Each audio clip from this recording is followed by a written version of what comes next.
Good morning, everyone. My name is Alia Tayyabi, and I am a representative of the Citizens Archive of Pakistan, which is hosting the Book Club Across Borders project. And welcome, everybody. We have the writer of the book with us as well, and we have students in Afghanistan. Laghman, can you hear me? Your mic is muted. If you could unmute, please. Hi, Mr. Ivy. Good morning to you as well. And it's a great pleasure to meeting you here in the hosting program. This is Ami, the coordinator for LLC Laghman, Learning Center Laghman. And the coordinator for the Art Lord is also here. He'll join you in a few moments. And I would like to show you those students who are participating. So, lovely. Yeah. It's the venue. Okay, wonderful.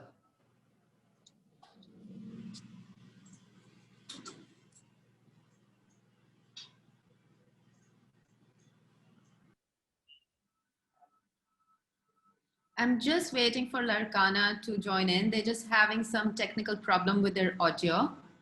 While I facilitate them, we can start the dialogue. So LLC Laghman, why don't we start with a brief summary of the book that you read and any questions that arose. Like I was saying in the beginning, we have the author of the book with us as well, and I'm sure he would be more than happy to answer any queries, questions that you have. Jamil, thank you so much for taking out time and doing this. I am so sure that the kids are totally gonna enjoy this session and learn something very valuable today. Over to you. Thank you so much. I really appreciate being here, and I'm very excited to answer, whatever questions the students have, or to discuss whatever else interests the students. This is really great, and thank you so much, both organizations for inviting me here, and everyone else involved. Thank you so much for that. Over to LLC Laghman. Let's start with one question each about the book. It doesn't have to be exactly a question. It could also be a conversation starter. Maybe excerpt from the book that you thought really resonated with you. Maybe it ended up, making you question a lot of things that you already had in your head and they didn't come out the way you were expecting it. Because this book has such fun elements in it. It has the supernatural, it has natural, it has these characters that come to life and are larger than life at the same time. So anything that you would like to talk about on that would be great. So over to you, LLC Laghman. Thank you so much, Ms. Sairi. And welcome, Sir Jalil Kochai. And it's a great pleasure having you here and seeing you in a virtual program. I would like to ask the students if they have any question about the book. So I would give them the mic.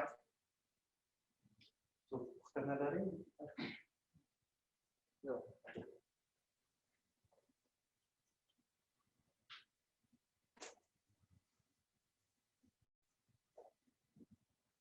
First, welcome to this program. I'm Muhammad Ibrahim Saramdrawar from Laghman, Afghanistan. A pleasure to see you, Jamil Khan Koche and Haja Taibi. Welcome to see you. I have one question about this book.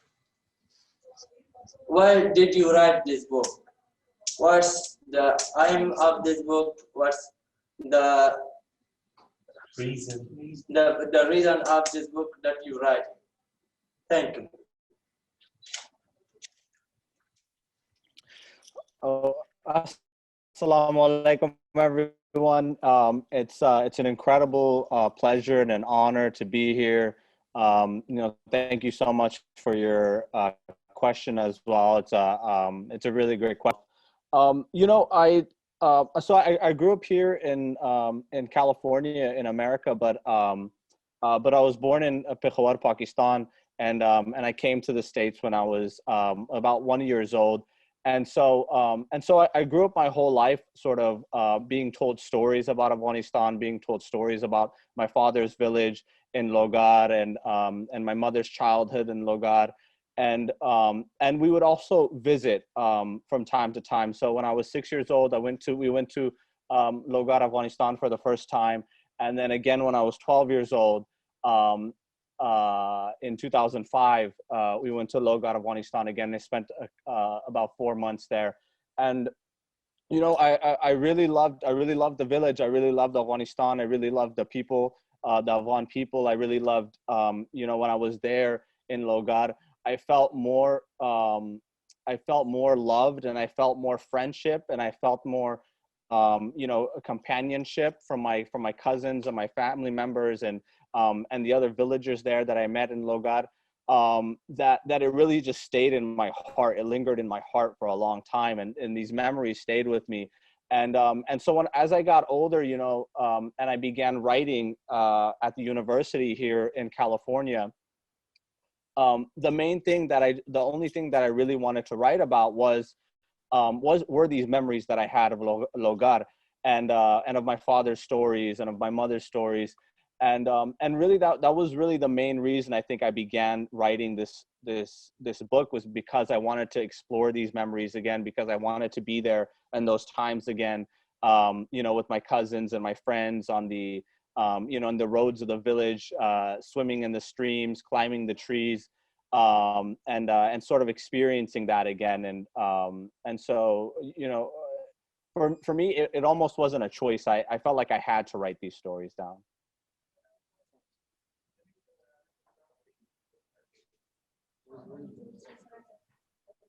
Thank you so much for that insight, Jamil. Any other questions that you have concerning the book that you read? Maybe a character, maybe a narrative? Okay, thank you so much, Ms. Katie. I have one question in my mind, that what were the obstacles or the challenges that Sir Kochai faced writing this book, or while he was in Logar, or having such experiences there? Yeah, thank you. That's another great question. You know, I think one of the most difficult parts of writing this book was first, like the historical research that it went into the book. You know, I really wanted to, in the book, I'm exploring different history in Logar and of what happened, you know, in my father's home village in Logar, Afghanistan. And it was important for me that I made sure that I got certain elements of that history correct. That these, you know, these incidents that occurred, that I brought light to those incidents. And the other thing was, you know, there are also other elements of this book that are very personal and that are very, you know, precious, especially to my father. Certain parts of the book, I'm exploring my family history, and I'm exploring, you know, very tragic events, the death of loved ones, the murder of loved ones. And when I was writing those chapters and when I was writing about those people, it was really important to me that I did justice to those stories, that I made sure that I told like a certain truth about those stories. And so I would make sure I would go and I would interview my father, and I would talk to him about these times. And those were, I think, some of the most difficult conversations that I would have. It's very difficult for my father to speak, for example, about, you know, the Soviet war and the things, the killings and the bombings that occurred in Logar at that time. But alhamdulillah, you know, my father was very supportive of the book. My family has been very supportive of the book. So anytime I had a question or I needed them to retell me a story, they've always been very willing to help. And so, you know, I think without their support, I might not have ever been able to finish this book. I really owe a lot to my parents and to my family as a whole. In the name of Almighty Allah, I'm so happy I'm meeting with yours. I have a question. Did you write another books without this book or not? If you write in the which language, can you tell us? And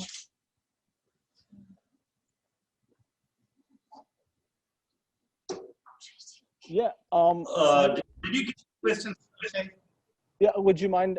So was the question about if I wrote another book and if I wrote the book in Pashto? I just want to clarify. Yeah. Did you write any other book beside this book, or if you did so, then in which language? So this is it's my first book. It is it's a dream of mine to be able to one day write either poetry or short stories, or inshallah like an entire book in Pashto, which is my native language. Unfortunately, my writing skills, my writing and reading skills aren't that great in Pashto yet. I'm taking a course right now and I'm trying to make it better.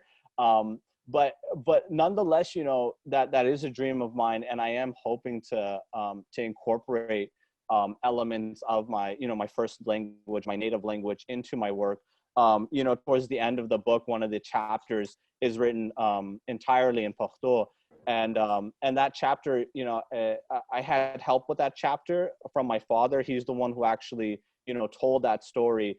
And we actually went back to Logad in 2017, and we had a transcriber in Logad write that story down from my father. My father just told that story exactly as he remembered it, and then we wrote it down. So it is important for me, to incorporate Pashto and even Farsi or Arabic into my books. I really want to make sure that that these languages aren't lost to me and to my work. And so far I just have this one book. I'm working on a collection of short stories right now, and that should be coming out in about a year or two. But inshallah, it is a dream of mine to one day, if not write an entire book, I'd want to at least try to write poetry or short stories in Pashto.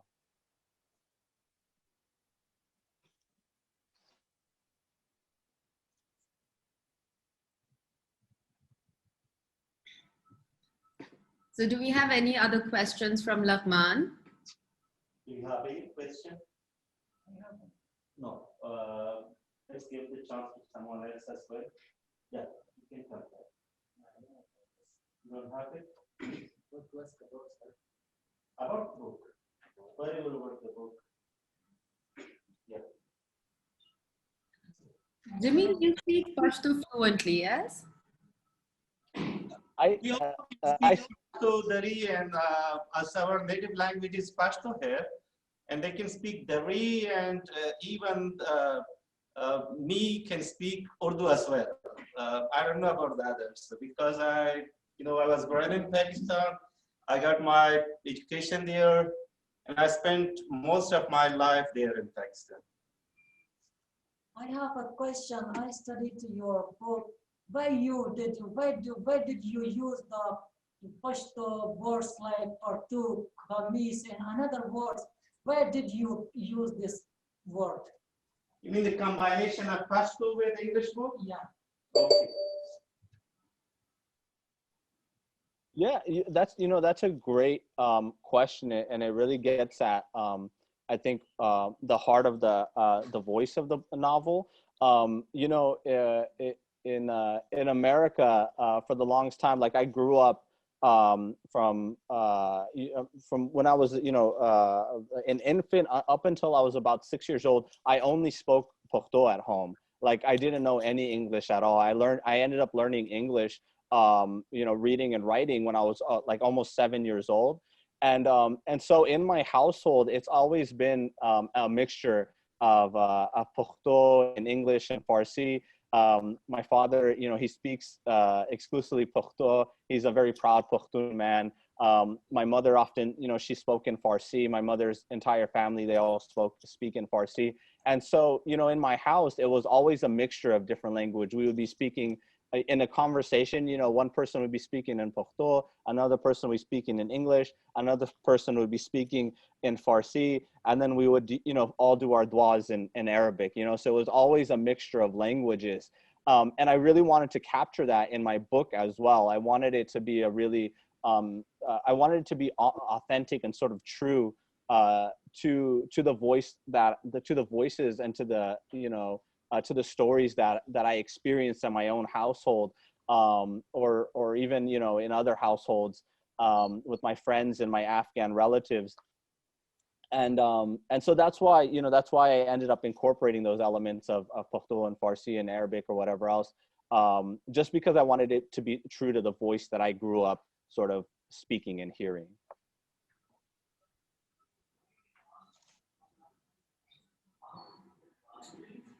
Anybody else who has a question?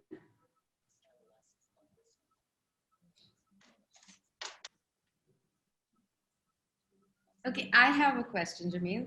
So in the book 99 Days in Logar, you have this character of the dog. And he starts off as being somebody really ferocious and wild. And then, you know, so there's like a kind of a love-hate relationship that is going on. You get attached to the dog, but then the dog in my head was a Rottweiler and completely uncontrollable. But at the same time, when I thought of myself as a child, I felt this connection with the dog and wanting to connect. And then towards the end, we see that in the closing chapter, the dog is also there, because I was pretty sure that he's not going to be there, but then he is. So can you tell us, like, how do you develop a character like that? How do you develop a character of an animal, give it a life of its own, and then carry it throughout the book? And even to in the end, it leaves you like, what I really enjoyed about the book was that it leaves the reader with that, you know, with their own version of what the reality from henceforth could be. So if you could maybe take us through the character of Budabash, that would be really cool. Yeah, you know, I had a lot of fun writing Budabash, especially. I had a lot of help because it's actually, you know, Budabash was a real dog that that I met, and that I sort of had this you know, contentious relationship with in Logar, Afghanistan. You know, when I went there when I was 12 years old, it's the first dog that I really had like a chance to befriend, I think. And so I went there with sort of these expectations of like becoming friends with this dog. And of course, Budabash, you know, he's a guard dog in this village in Afghanistan.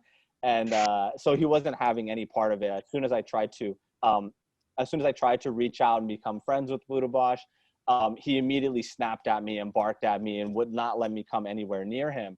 And so it's starting with that sort of contentious relationship. I began to visualize this character, this fictional Budabash in my book. And you know, what ended up happening is that the character of the dog sort of took on a life of its own. I began to see ways that the dog, Budabash, was becoming like a little bit more than a dog, a little bit more than an animal. He was sort of taking on elements, like these sort of mythical elements, and there were sort of these almost magical elements to Budabash. And you know, it seemed like at times he was getting bigger than life, sort of larger than life. And I think a lot of the metaphorical and sort of symbolic weight of the novel, it weighs on Budabash especially. And so, you know, and it very purposefully, I wanted there to also be sort of a sense of mystery to Budabash for the entire novel. And I certainly, like, I really, as much as I wanted Budabash to seem frightening or powerful or dangerous or anything else, I still also wanted him to be sort of this this sympathetic figure in the book. I still wanted him to be this book that the reader sort of longed for in different ways. And so as the book continued, I was just sort of figuring out what other extra elements I wanted to add to him as a character, and just sort of let him become what Budabash, you know, the mythical figure, wanted to become by the end of the book.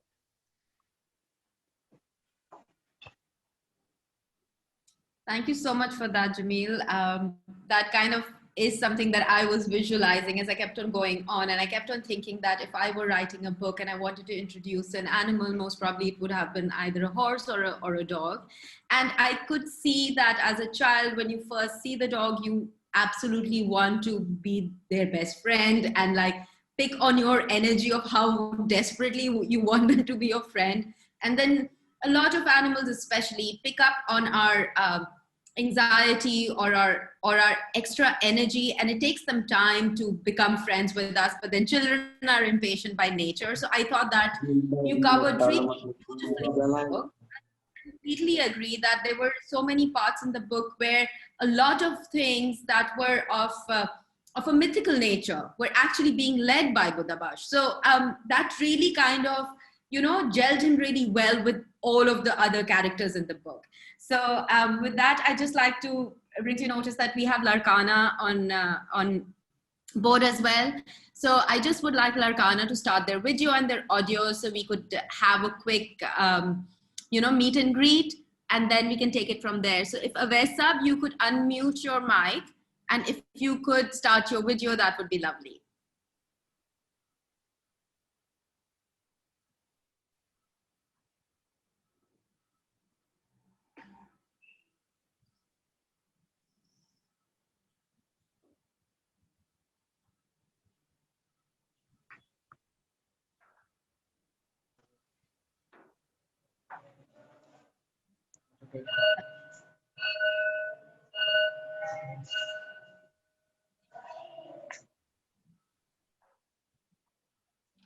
Larkana, if you could just have your audio and video.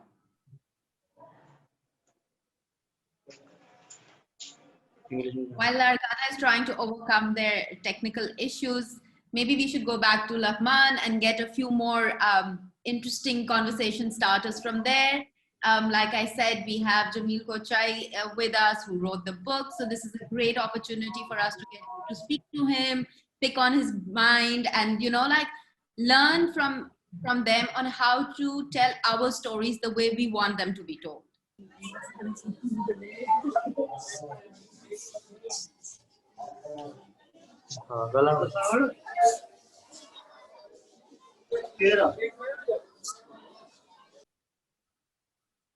Thank you so much, Ms. Haley. I have one question from Sir Kuchai, that who supported and motivated you to write this book? I mean, your family, your colleagues, friends, or someone else? Yeah, alhamdulillah, I had a lot of support for this project its whole way through. I will say that when I first started at the university, there was, my parents had wanted me to study engineering or medicine or law or something a little bit more stable. And so when I began writing these books and when I began studying creative writing, they were a little bit hesitant about it. They were a little bit worried that it wasn't a very practical field to go into.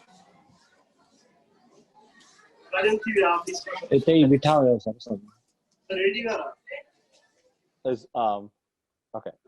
And so I did have to have sort of these sort of serious, longer conversations about why I wanted to pursue English and creative writing. I sort of had to convince them that there are ways that I could turn my English degree into a law degree. And I was telling them if the book doesn't work out, that I would go immediately to apply for law school and take a more practical route. But alhamdulillah, I started winning these awards. I got into this master's program at UC Davis for creative writing. And after that, once they realized that I sort of had this knack for writing and that I had this talent for it, then they became, completely supportive. And so, my parents, especially, my father was really instrumental to the writing of this book. My younger brothers, Jalil and Marwan, they're always my first editors. They're the ones who I show my work to first. And so they've been incredibly supportive. But yeah, I have to say it's a little bit odd seeing only my name on the front of the book, because it really was, it was a communal endeavor. It was a familial project. I borrowed so much from their own stories, and I took on so much. I needed so much of their support that I couldn't have written this without my family as a whole. Thank you so much, for that bit of information, Jamil, and I completely understand, especially if you're writing something that is so close to home, then you really want everybody at home to be happy with the way you are projecting the story, because it is their story as well, and it's not just yours. I mean, of course, you being the main person writing the story, it is through your eyes that you're seeing everything. There's so many characters in that which are around you, which actually exist. So it's so important to make sure that, you know, they are happy with the way you're projecting a reality that is just not exclusive to you, but is actually inclusive to everybody else around you. So I completely understand that. Having said that, let's try and connect with Larkana again and see if they have better luck now. So Larkana, if we could have you on board, I'd like to give the mic over to you and your students. And if you can hear me, I can continue.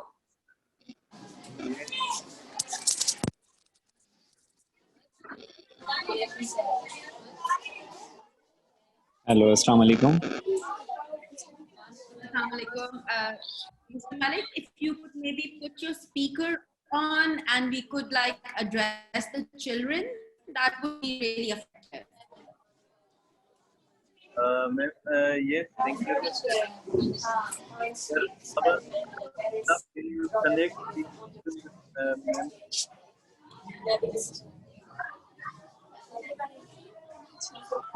I'm sorry, I cannot hear you. Could you repeat yourself? Hello?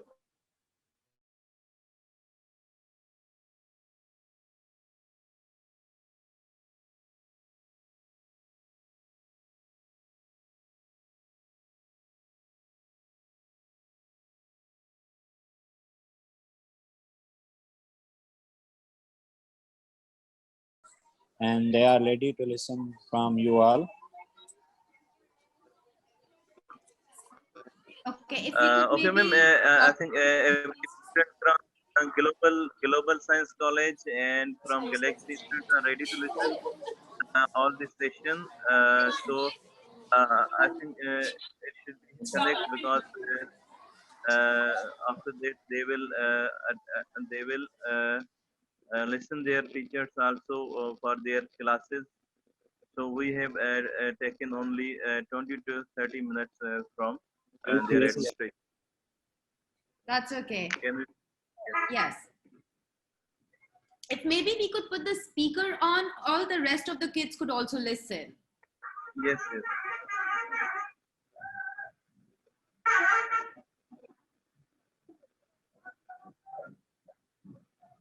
Hello, students in Larkana. Can you hear me? Yeah. Yes.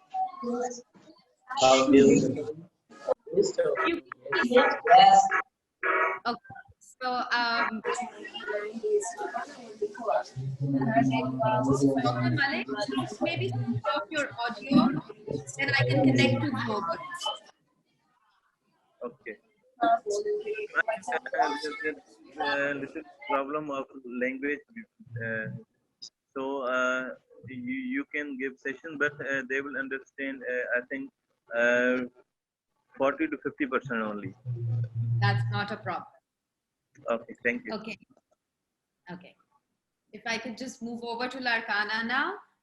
Yes. Good morning, students. I hope you can hear me clearly. My name is Anya Tayyabi. And I am part of the Book Clubs Across Borders project. And we have with us. What is the book that all of you read? So I was wondering if you have any questions for Mr. Jamil. He would be more than happy to answer them for you.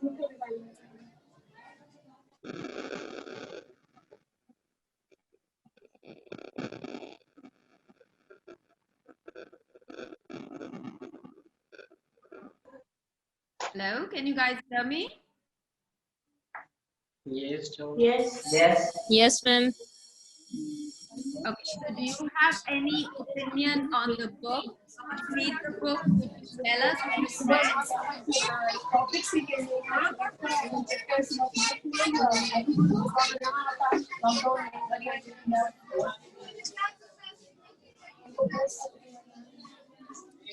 Oh, yeah. about the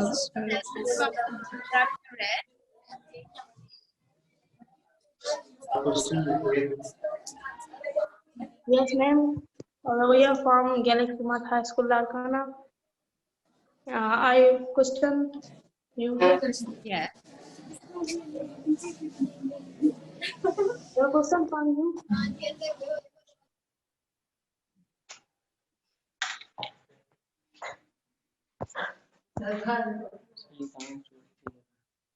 Yes, please tell us your question.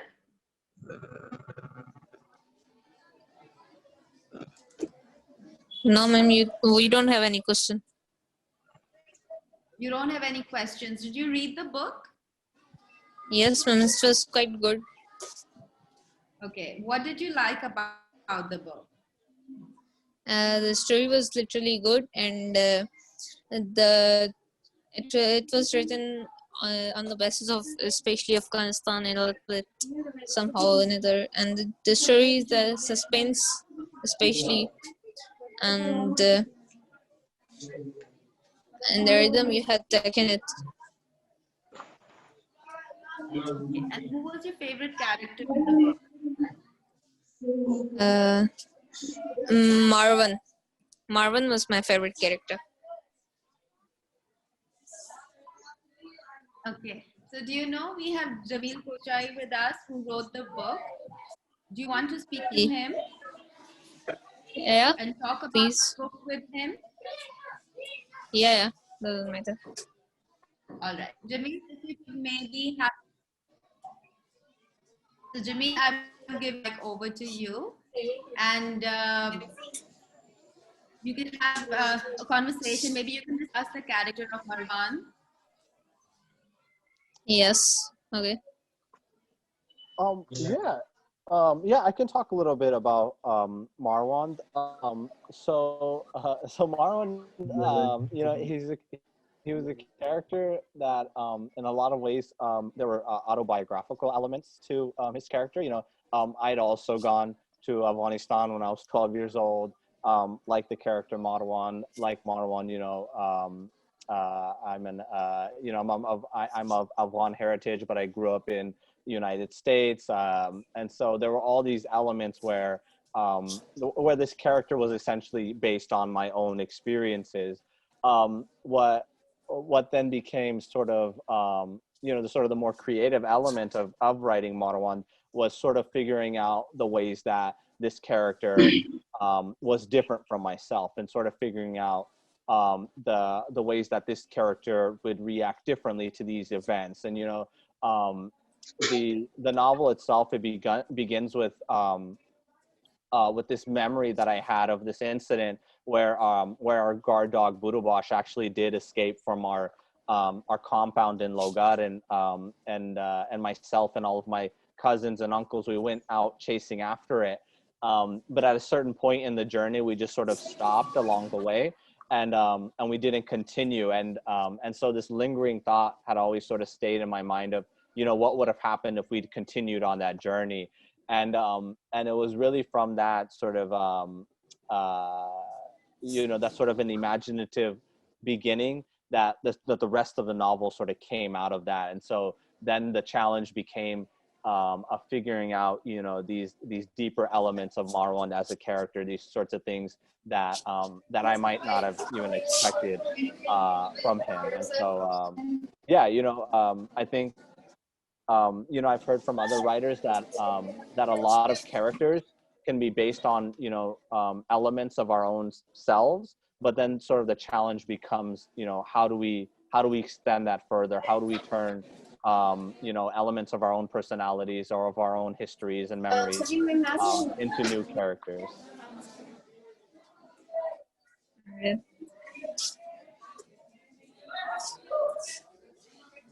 All right. So that was very interesting. And now we have another of my colleague who is also part of the project, and she has a question for you, Jamil, which I think would be interesting for all the other kids to listen to as well, and maybe grasp a little more about the book and what it with, what kind of story is it trying to tell. So Aruj, over to you. Hi, hello everybody. It's lovely to be connected with you, and I love listening to the conversation. I was just curious to know because when I first read the book, the one thing that I related to the most was this, plethora of relatives that suddenly just overwhelmed Marwan, and I just wanted to know if that was something that you felt in real life as well when you visited Logar again, and how that experience translated into this fictional world that you created. Yeah, absolutely. So You know, Aruj, you were slightly breaking up. So Aruj was slightly breaking up. In case if Laghman and Larkana weren't able to listen to your question, I'm just rephrasing it here. Basically, Aruj asked you, Jamil, that Marwan, when he's introduced into the book, he has a lot of family that suddenly he is in contact with, and he is not exposed to so many people prior to this. So how does that affect the character of Marwan, and how does he react to that? And that is something that is very fascinating, because he's a child who grew up in the States alone, and now he has come to Logar, and he's with his family from his maternal side, from his paternal side, these groups of cousins, extended family who are part of his life now. So yeah, maybe if you could talk about that. yeah, absolutely. I think I think Uruj really hit the nail on the head with because that incident was, it was very much rooted in my own experience of going back to Logar for the first time in 6 years when I was 12 years old, and seeing again all these family members that I hadn't seen for years and years, but who just all of a sudden at one time were sort of surrounding me, and in all these different ways, wanting to build these relationships with me and speaking to me in multiple different languages. And it was sort of an overwhelming experience, but also, a very, very beloved experience as well. I think there are a lot of ways that here in the United States, I think that there are a lot of ways that immigrant families and immigrants in general, we can feel like a sense of isolation here. Being here in California, it's really just been, my parents and my brothers and sisters. And then I have, a set of cousins in Fremont, California. But that was really it, in a lot of other ways, we felt very much isolated in this community and in this country. In school, I was oftentimes, the only Afghan in school. And so going back to Logar for the first time and being surrounded by so much family at once, and so much of my own, countrymen, and my own, people from my own village, and people, who grew up speaking the language that I spoke. It was both sort of a very overwhelming experience, but like a feeling of great love as well. And it's something that, it stayed with me for a long time. And those times that I spent there, and the love that I felt there from all of my relatives and friends and neighbors in Logar, that never left my heart. And so when I was writing these characters, and I was writing these stories and these incidents, it was with this great feeling of love. And that's one thing that'll oftentimes that I'll tell my students, and I'll tell other writers that I'm speaking to, that I think it's fine to begin a project writing on something you're interested in, or writing on something that just fascinates you, or whatever else. But I also think that when you're writing a project, and it's a project done out of love, that really comes through in the writing. And I think it comes through in how the characters are presented. I think it comes through in the language and in the sincerity. And so, you know, when I was writing these characters, I wanted them to be loving, and I wanted them to be funny, and I wanted them to be charismatic, and I wanted them to, you know, but at the same time, I wanted them to be complex and, you know, and all these different things. And I wanted them to do these things because in a lot of different ways, I love these characters and I love the people who they were based on. And I hope that came through in the novel. Absolutely. I think what I loved about Marwan and his voice in the narrative was that, I mean, even when he was criticizing someone or outright bashing somebody, he would always, you know, go back to, oh, you know, but they're family. I love them. You know, they're crazy, but I love them. And that's honestly I don't know if it's fair to call it a universal experience, but definitely an experience that I share as someone from Pakistan and someone who did live away from family and then met them later on in my life as a teenager. I just found so many similarities, and I think you really, I mean, I connected so much to the narrative. So yeah, but I want to hand this over to a student now.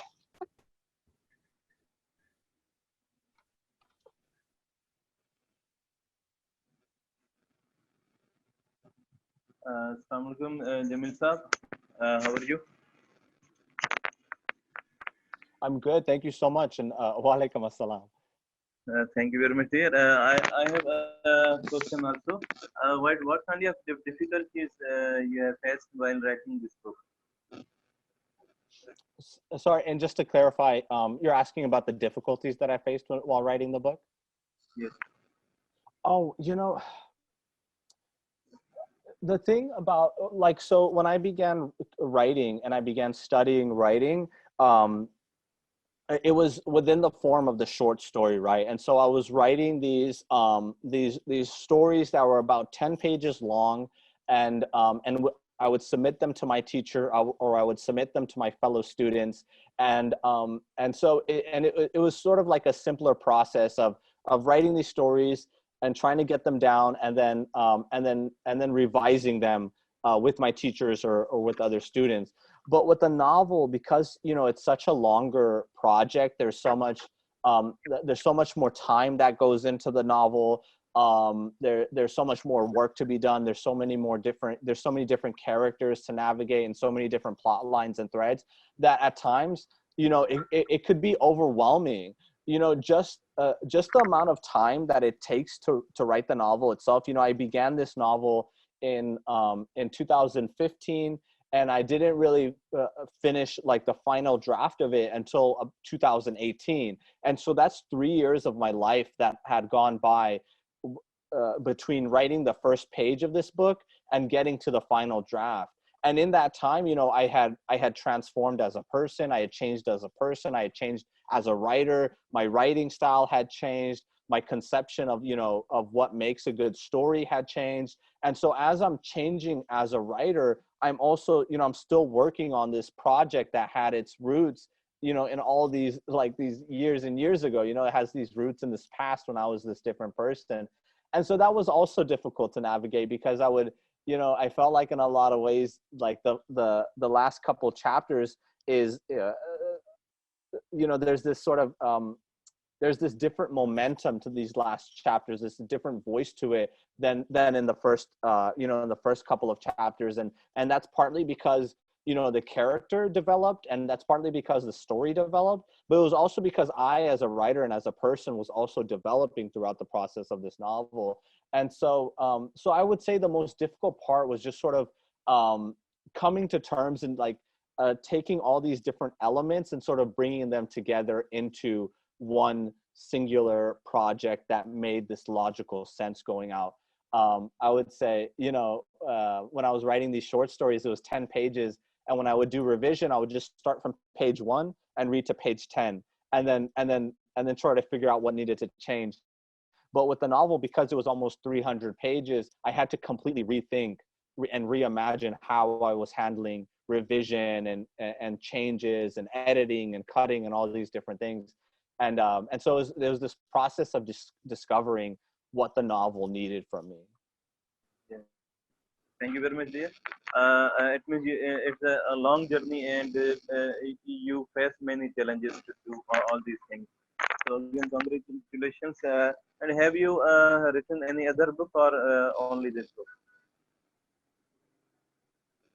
So this is my first novel. It's my debut novel, and but I am currently in the process of finishing my second book. I'm working on the last story right now, and I have to submit the final manuscript for it in January, actually. So the date is coming up, but we're anticipating a 2022 release for my second book. It's going to be a collection of short stories. You must add some points from Pakistan also, especially from all of our four provinces, or from any province. Okay, that's a simple suggestion. And we would like to invite you also in last of the December or in January, because we are doing a teenagers conference every year, and we will Okay, Dr. request Malik, if we could stick to Uruj, the topic. yes, Dr. coming to that. If you could stick Yes, to the yes. topic, that would be lovely. Okay, so Jamil, now as we're coming close to ending our session, I just have one request for you. So most of the children read the book, but because a lot of these children are not very fluent in English, so I'm pretty sure they've had some difficulties in probably understanding some of the deeper concepts that you were struggling with or that you were trying to transmit through your novel.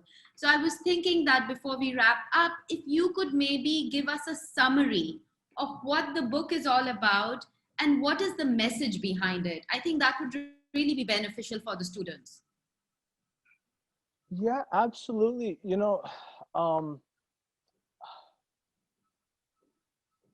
I think primarily the book it's rooted in a lot of ways in this feeling of guilt that I had for a long time.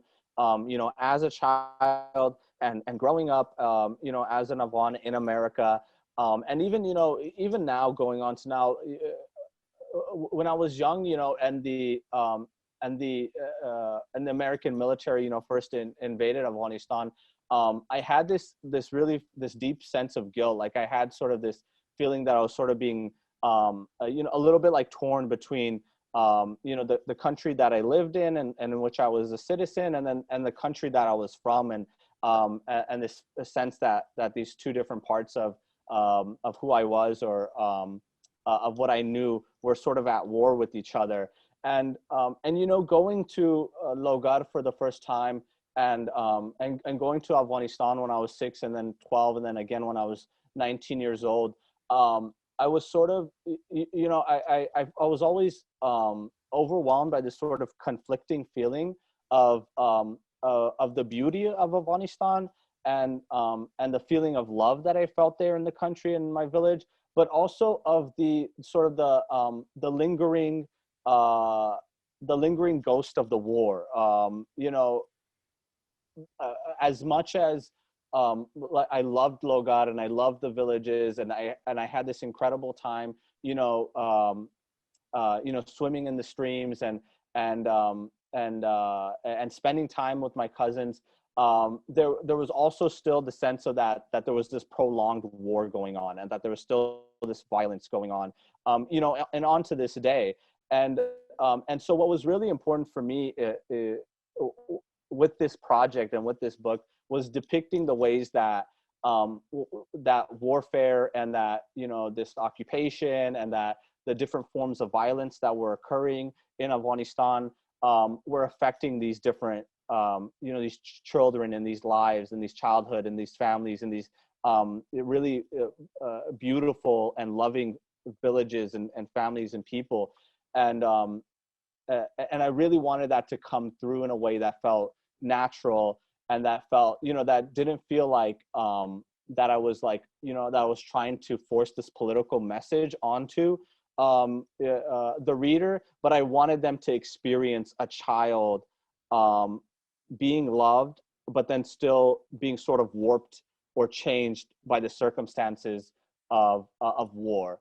And throughout my life, I had all these cousins and I had all these family members in Logar who I really loved and who became these very dear friends of mine. And some of them were killed in the war, and some of them lost family members in the war, and some of them have in different ways they've been changed or altered or maimed by the war. And I wanted this to become very apparent for my readership, which I knew that it's always been a dream of mine that this book would be read by other Afghanan and by my fellow countrymen and other Muslims and folks in Pakistan, of course, as well, and other other Pashto speakers. But I was very aware of the fact that this book was going to be published and sold to Americans, and I wanted the Americans to sort of understand what has been sort of going on in the midst of this occupation and in the midst of this ongoing war, which is now reaching its 20th year now, the longest war in American history. And so I think that's really that was the main message I wanted to come through the book, is for the reader to sort of get a sense of all that can be lost, especially in childhood, to warfare and violence. I think that kind of really makes sense to us, and I hope it makes sense to the students who are reading this book. And it brings me great joy to tell you that this is the first city that the book has reached so far, but it's going to reach 11 other cities in Afghanistan and 11 other cities in Pakistan, where children from underserved communities are going to be reading this book. Like I said, because when you spoke to Aruj and Hurmat earlier, we are working with like a middle tier of society in Pakistan and Afghanistan, and most of these kids come from different backgrounds, so like they're not very fluent in English, and all of them do read the book, but somehow their innate shyness and their reservations kind of stop them from reaching out to you and asking questions. So I would love it if you could maybe connect next time that the book is being read by another country. And I think on our part, we would encourage the children to come with questions. They already have questions written out that we can help them formulate. So it is easier for them to just ask them to your face. And thank you once again for all the time and the patience that you've shown us. It is, I'm really humbled by it. And I know that, you might have been expecting a little more interactivity, and I apologize that we weren't able to give you that. But I definitely do hope that in the next session, there will be many more questions, and we'll have to kind of tell them that time's up and we can't take any more.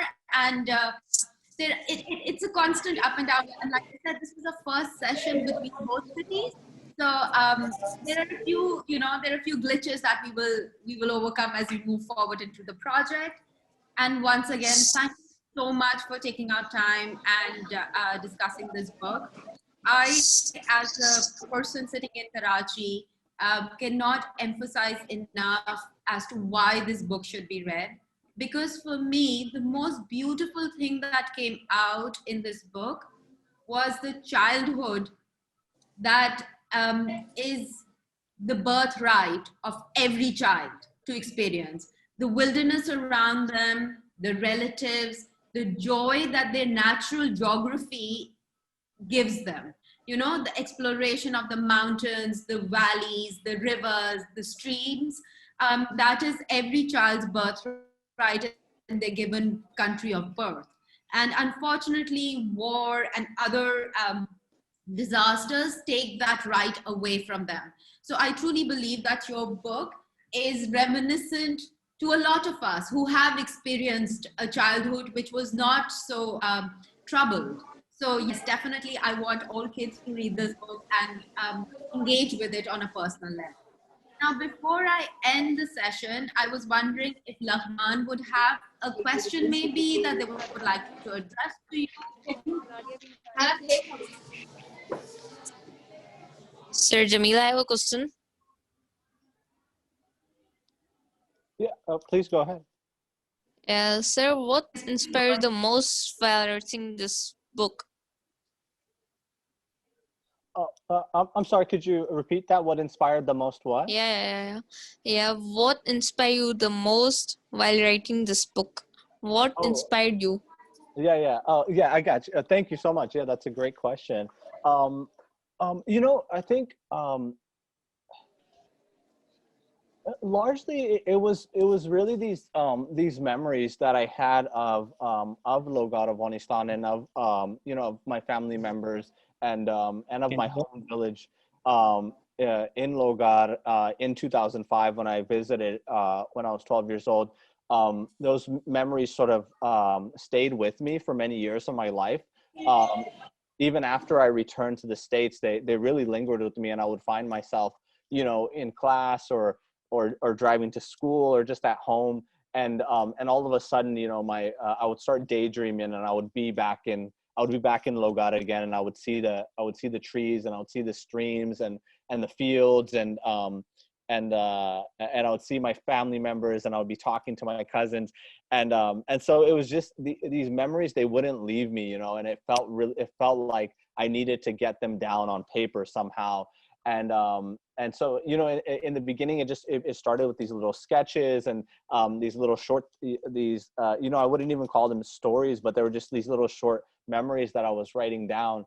And then but from that it ended up leading to this novel as a whole, and I would draw from these memories, and then sort of let them let them go in whatever direction they wanted to go in the writing of the novel itself. And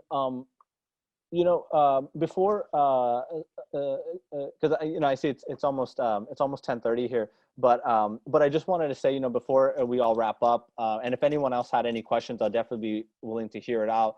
But just in case, I do just want to say it's been an absolute honor. There is a question. Sorry, let's hear from Laghman. Laghman, over to you. Assalamualaikum. I am Manur from Galaxy Mart High School, Larkana. I have a question from you, question from Sir Jamil Jan Pochi. My question is that I want to know what are benefits for us from this book. Yeah, that's a great question.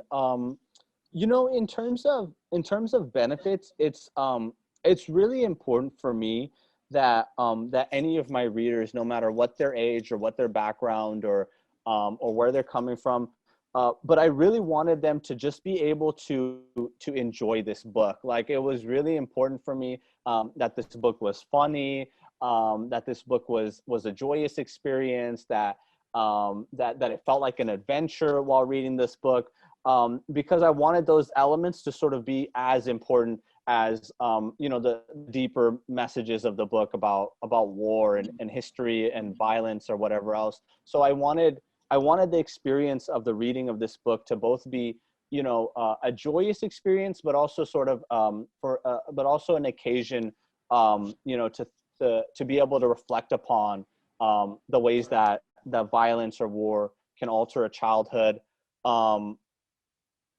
or also an opportunity to reflect upon our own childhoods and our own memories, and the ways that the ways that our own childhoods or our own memories have been changed by different political circumstances that have been out of our hands. But yeah, that's a great question, and thank you.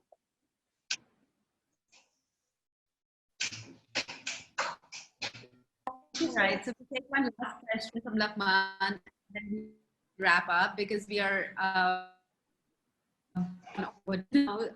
so Laghman, to you.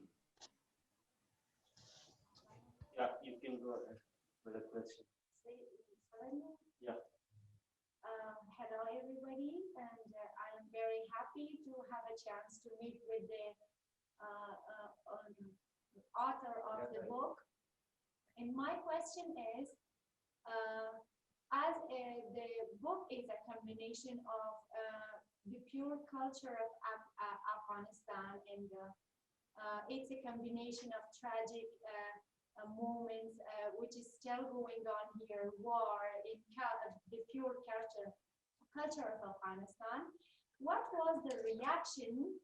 What was the reaction of the people or the readers in United States toward the book? And how did you feel toward their reaction?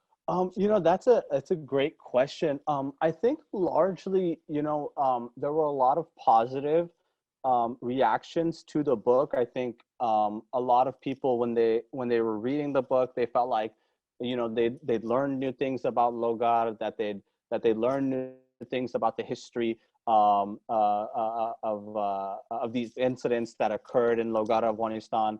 But there was, you know, a little bit of resistance to certain elements of the book as well. You know, there were I had incidents where people didn't like the fact that I'd incorporated Pokhtó into the book, right? Like they felt like because they couldn't read Pokhtó that I shouldn't have included it in the book.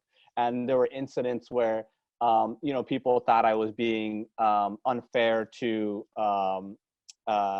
for example, like I was being unfair to the American military presence in Afghanistan, and they had issues with that as well. And but you know, I was sort of expecting that, and in a lot of ways, I actually wanted this book. When I was writing this book, I actually wanted this book to challenge my readers in America. I wanted them to be able to. I wanted them to think about the ways that their country and that their government had either, you know, perpetrated this violence in Afghanistan, or else abandoned Afghanistan in these different ways.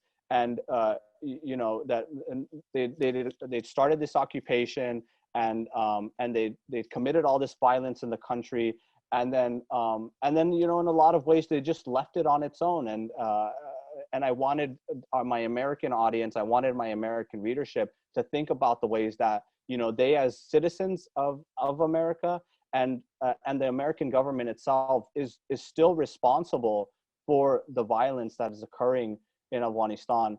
And so, you know, the fact that they felt challenged by the book, the fact that they were maybe a little bit offended by certain elements of the book, you know, I didn't have a problem with that at all. I wanted this book to challenge many of my readers, you know, and as you know, and I think this goes along with the previous question that, you know, as much as I wanted this book to sort of be a joyous occasion, I wanted this book to sort of be a fun read and an adventurous read, I still wanted it also to be a challenging read. I wanted the tragic elements of life in this small village in Logar to really come through to the reader, and to make the reader reflect upon the ways that you know, that these are just children, and that their lives are being, you know, completely altered by circumstances that are completely out of their hands. And I think it's important that you know, especially an American audience is able to reflect upon that. Thank you so much for that, Jamil. And on that note, I would like to say thank you to each and every member who took out the time to read the book and discuss upon it.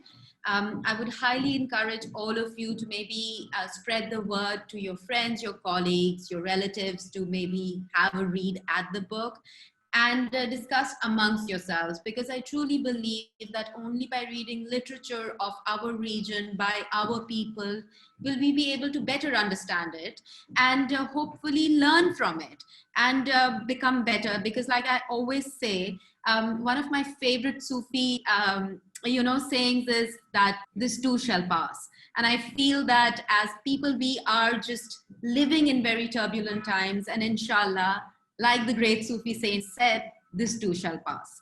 So thank you so much, everybody, for being wonderful. And we look forward to many more amazing sessions with you. Goodbye.